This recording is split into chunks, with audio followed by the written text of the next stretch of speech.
Boa tarde. Em primeiro lugar, queria cumprimentar a FAO, a comissão organizadora, agradecer o convite, que muito me honra, mas também me deixa bastante nervoso de estar falando aqui. Bom, eu recebi esse convite da Marta numa ligação, quer participar, vamos participar, e quando eu recebi o programa, me chamou a atenção de que em 2 dias de conversas que a gente teria aqui, 6 mesas, a última era patrimônio. E eu, a primeira coisa, me perguntei por que será essa organização e levantei 2 hipóteses. A primeira, eu me formei aqui nos anos 90, e o assunto restauro, preservação, era um assunto que passava ao largo, era um assunto que a gente tinha algumas disciplinas que discutiam história da arquitetura, algumas questões de preservação, mas a disciplina restauro e preservação, ela não existia. Ela também não existe no discurso do Artigas, ela não existe nos projetos do Artigas. Então, de certa forma, é um tema estranho. A grade disciplinar que o Artigas monta não contempla isso. Por outro lado, me pareceu que finalizar 2 dias de conversa com uma mesa que trata de preservação de patrimônio moderno coloca, na verdade, uma pergunta. A gente ouviu várias pessoas aqui fazendo inúmeras leituras diferentes do Artigas, da obra, dos projetos, da militância política, do professor, e acho que essa mesa aqui é um grande ponto de interrogação. O que a gente faz com tudo isso a partir de agora? Como que a gente segue com isso e como que a gente transmite tudo isso para gerações futuras? Talvez esse momento pareça mais fácil para a gente, exatamente pelo que a Bia estava falando, de uma proximidade temporal. As pessoas que trabalharam com Artigas, os alunos do Artigas ainda estão aqui, então isso é muito presente, mas isso tem que ser preservado, levado adiante, muito mais adiante do que a nossa presença aqui. E eu acho que, do ponto de vista da obra construída do Artigas, a única resposta, e é o que eu vou tentar falar um pouco aqui, é a necessidade de projeto. É a necessidade de saber projetar em diálogo com essa arquitetura, respeitar sem se submeter, sem mitificar, sem idealizar e também sem se impor. Eu acho que esse é o grande desafio que se coloca. Só antes de entrar em algumas questões de projeto, eu acho que é importante também eu dizer do lugar que eu estou falando. Né? A Bia citou aqui vários autores mais novos, mas eu acho que eu ainda posso usar a Carta de Veneza como uma referência para as diretrizes de preservação. A Carta de 64, mas ela é suficientemente abrangente para dar recomendações de como tratar o patrimônio. E eu vou citar algumas. A primeira delas, que eu acho que é a mais importante, é o fato de que é o uso que vai garantir a preservação de qualquer edifício. Muito rapidamente, é só a gente olhar a garagem de barcos do Artigas. Né? Evidentemente, se ela estivesse sendo usada, ela não estaria do jeito que ela está. Alguém vai falar, bom, mas a FAO está sendo usada e também chegou a um estado. Bom, tudo bem. Um dos princípios do restauro crítico e da Carta de Veneza diz respeito a gente trabalhar no nosso tempo. Ou seja, somos arquitetos, pesquisadores em 2015 e não faria nenhum sentido a gente querer retornar no tempo, a Bia acabou de falar isso, não faria nenhum sentido a gente tentar recuperar um estado anterior. A gente tem que olhar para os dias de hoje. A Joana ontem falou, a cidade não é mais a mesma que o Artigas pensou, a sociedade não é mais a mesma, o curso de arquitetura não é mais o mesmo. E a gente só vai poder intervir nessas obras entendendo que a gente tem que atender às questões contemporâneas. Outra questão é a necessidade de compreensão profunda dos edifícios e da arquitetura que a gente vai dialogar. E isso eu acho que coloca uma questão muito interessante, porque as leituras são múltiplas. A gente viu aqui, nesses 2 dias, a quantidade de leituras diferentes, às vezes divergentes, mas elas têm que ser feitas. Além disso, registros de documentação, fotografias, projetos, compreensão de contradições, como a pergunta que foi colocada agora há pouco e que calou a plateia, né? Tudo isso tem que ser levantado para a gente conseguir projetar. Tá? Eu estou falando tudo isso sempre com foco em que, em algum momento, a gente vai ter que sentar e fazer projeto. E uma questão fundamental, e que talvez seja a mais difícil de todas. Quando a gente trata com patrimônio, seja ele qual for, a gente tem que tentar e tem que conseguir fazer uma leitura isenta. Não é possível trabalhar com patrimônio a partir de gosto. Eu gosto disso, eu não gosto daquilo.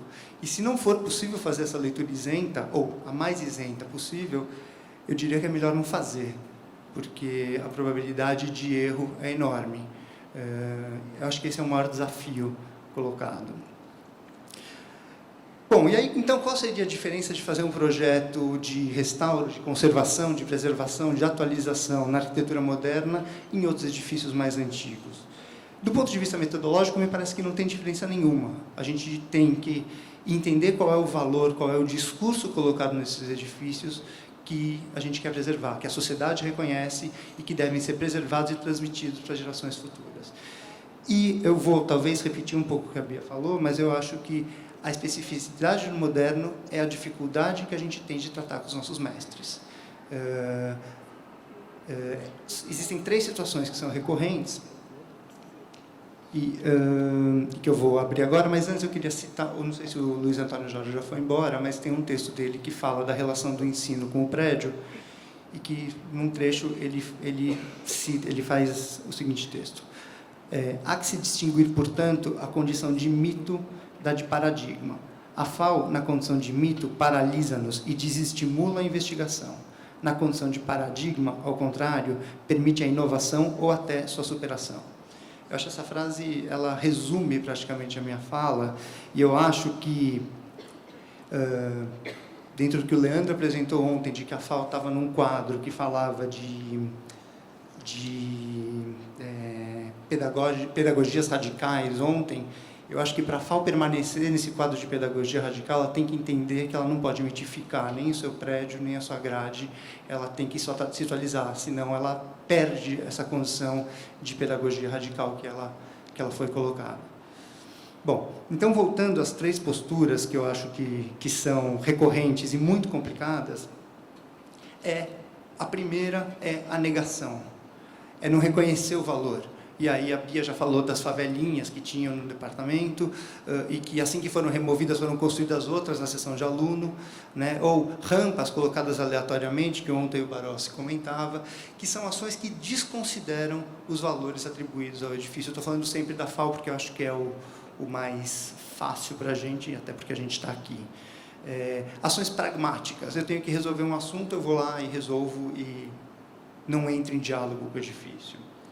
A segunda é exatamente o oposto, é uma mitificação absoluta, né? Ou seja, não dá para fazer nada, eu não posso fazer nada porque o Artigas fez e não tem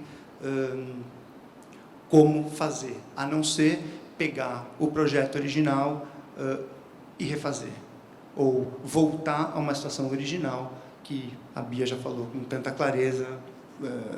Ainda não chegamos na tecnologia possível de voltar no tempo, então é impossível.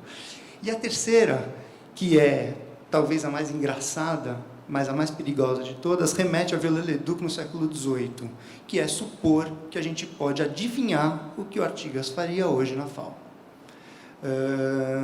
E, apesar de soar absurda, ela é muito recorrente, principalmente por essa proximidade temporal que a gente tem e uma proximidade de algumas pessoas. Ontem o Álvaro falou, os alunos. O Artigas é uma figura ainda muito presente na FAO, muito próxima na FAO.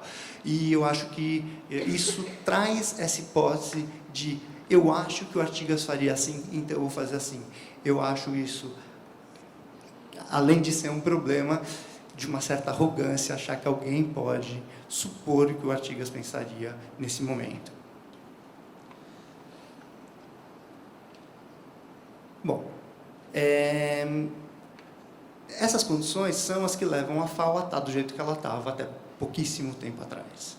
Né? Se a gente for olhar o que foi acontecendo ao longo do tempo na FAO, nitidamente era uma paralisia e uma dificuldade de projetar. Ontem eu estava conversando com a Ângela sobre a dificuldade que foi a adequação dos banheiros da FAO. Tem que adequar. A gente tem novas normas, a gente tem questão de acessibilidade, daqui a pouco a gente vai ter, sim, uma questão de gênero que também vai ter que ser abordada, e a gente vai ter que adequar esse prédio às novas demandas. E não vai dar para ficar evocando o Artigas ou a sua equipe e tentar o tempo todo estar nessa submissão. Eu sei que esse é um evento festivo, de comemoração, e eu me segurei até o último segundo para não apontar nenhuma questão de projeto que foi feito na FAO. Mas eu vou dar um único exemplo, porque eu acho que ele é muito importante, da falta de projeto em ações importantíssimas na FAO. Porque algumas ações sem projeto são reversíveis, a gente refaz e o dano é mínimo. Algumas a gente vai ter que carregar para o resto da vida. Eu estou falando, evidentemente, das empenas. As empenas já davam sinal de problema. Eu fiz meu mestrado em 2008, 2009, 2010. Elas já apresentavam um problema. Não é uma novidade. E, de repente, o próprio prédio é usado como balão de ensaio dele mesmo. Isso não se faz. Isso não é possível. Os ensaios têm que ser feitos fora do prédio. Os ensaios têm que ser feitos em laboratório. Tem o IPT aqui, um super laboratório de tecnologia, e a gente fica fazendo experimentação numa das fachadas talvez mais importantes de São Paulo. Eu falo isso com dor, porque o que foi feito e a leitura que foi feita da empena incomoda, porque a empena é estrutura, a empena é fachada, a empena é vedação, a empena é a construção do espaço interno, ela é tudo isso. E ela também é a negação absoluta de revestimentos, ela é a dureza do concreto, a forma como foi construída, a marcação das formas, ela é tudo isso. O processo que foi feito aqui, e agora sim falando da ação concreta, me parece que nega tudo isso. Porque se uma capa de concreto tinha que ser removida, e depois o prédio tinha que ter sido tratado, me parece que fazer uma argamassa de acabamento e depois marcar as tábuas como se fossem um ornamento, me parece uma leitura muito frágil do que esse prédio representa. Infelizmente, eu acho que assim, a gente vai ter que conviver com essa fachada, com as falhas e, de certa forma, isso é o registro da forma como a gente tratou esse prédio nos 50 primeiros anos de vida dele. Minha fala é curta, mas...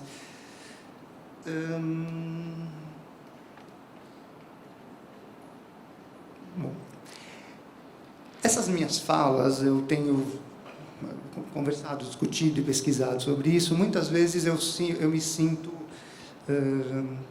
ou eu sou acusado até de não respeitar o moderno, não gostar do moderno, não querer o moderno, questionar os nossos mestres, o Artigas, Oscar, Lina, enfim, os que ainda estão vivos. E, na verdade, é exatamente o contrário. A minha tentativa aqui, no conselho, no escritório, é a de tentar preservar essa arquitetura com a melhor qualidade possível para que essa história possa ser contada da melhor forma possível. Se a Europa fez uma revisão historiográfica na segunda metade do século XX, a gente ainda está nesse processo. E cada vez mais eu vejo um questionamento em relação ao protagonismo da arquitetura moderna na arquitetura brasileira, que foi imposto, que não é verdade, que não é arquitetura moderna, e são discursos que, mesmo que eu discorde, têm que ser respondidos com qualidade. E eu acho que a única forma da gente responder com qualidade a esses questionamentos, essa tentativa de rever e de tirar esse protagonismo da arquitetura moderna é a partir de projeto e da qualidade dessa produção que foi feita, principalmente em São Paulo e aqui com Artigas. É isso.